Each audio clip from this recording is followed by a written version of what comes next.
These days, I don't envy Donald Trump. He has what we call Graysonosaurus, big problems. But he's got one thing that I wish I had, and that's a gentleman by the name of Walt Nauta. Walt Nauta has been getting a lot of press lately. He is Donald Trump's assistant, personal assistant, what we used to call a gopher.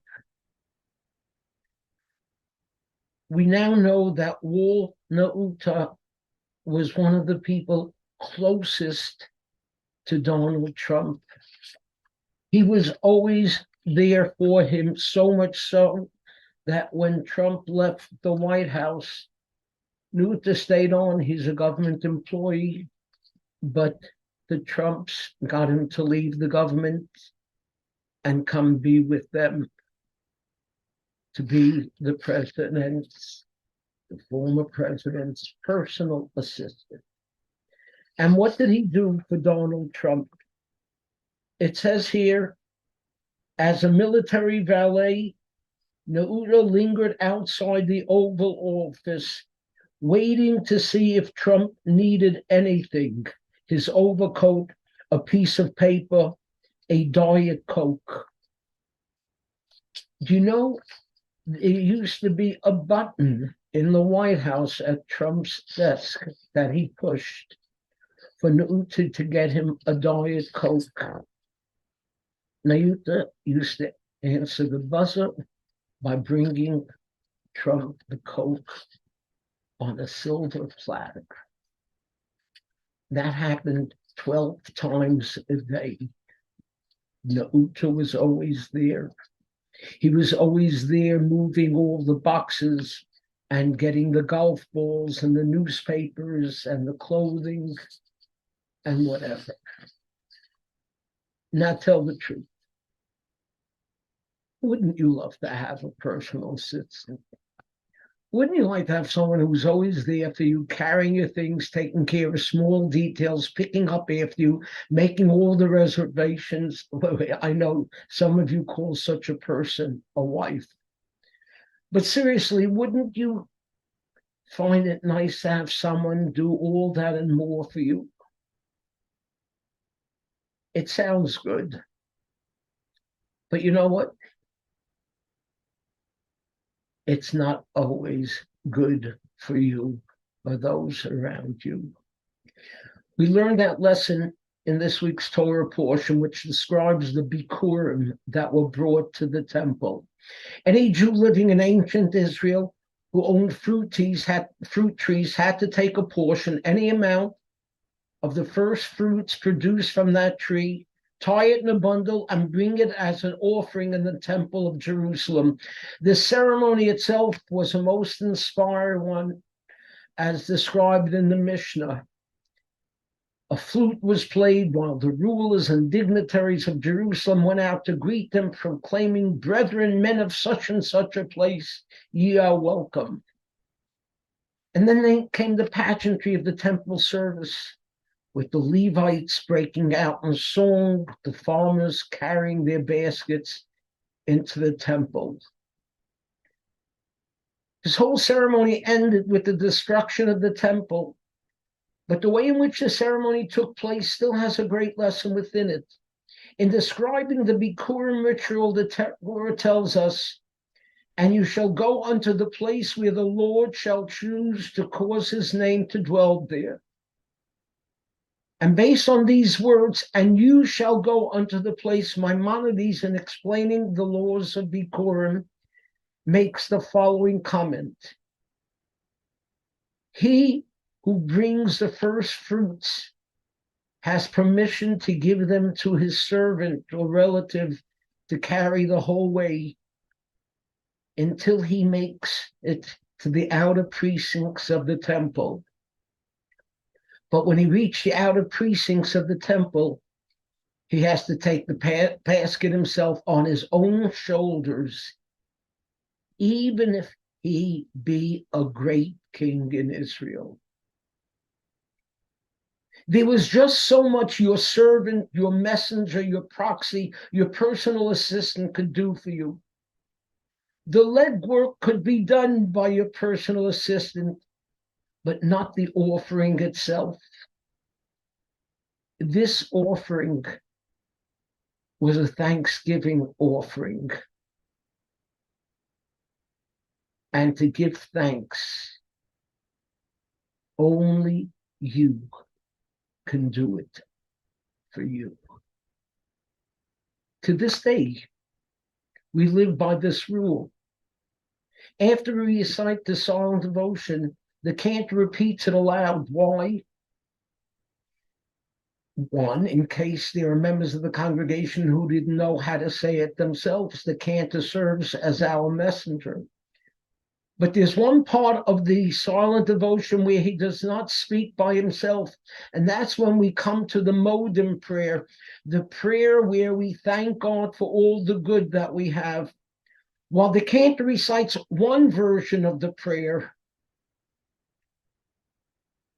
we have another version to recite. You see, the cantor can't thank God for us. Gratitude has to come from within. To send someone to say thank you robs your appreciation of all meaning. The truth is, few, if any of us, have personal assistants. But the reality is, ours is very much a society where people are taught to depend on others to do the work for them. Personal shoppers pick out our clothing for us. We have teachers to educate our children. We have maids to clean our homes. We have chauffeurs to drive us around, rabbis to be religious for us, business managers to balance our books for us. But there's just so much that others can do for us. The Bikurim ritual reminds us that as busy as we are, there are certain things we have to do by ourselves. To say thank you, no one else can do for you. You know what else? If you want someone to forgive you, you can't do it by messenger. You got to do it yourself. Yom Kippur is coming. It's the day on which God forgives us of our sins. But what about the sins we committed against our fellow man? Even though there is a concept in Judaism of shlucho shel adam kamo, so that a person's messenger is just like himself. Most authorities say that doesn't work when it comes to asking forgiveness. You have to show up. The school year is here. I don't know how happy the children are, but I know their parents are thrilled, and that's understandable. But any parent who thinks that they can send their child to school and will turn them into an Einstein or a Maimonides is making a big mistake. Ultimately, a school helps. A school does its share, but it's the parents who must do what our tradition calls them, Avi, Mori, Imi, Morasi. My father, my teacher, my mother, my teacher.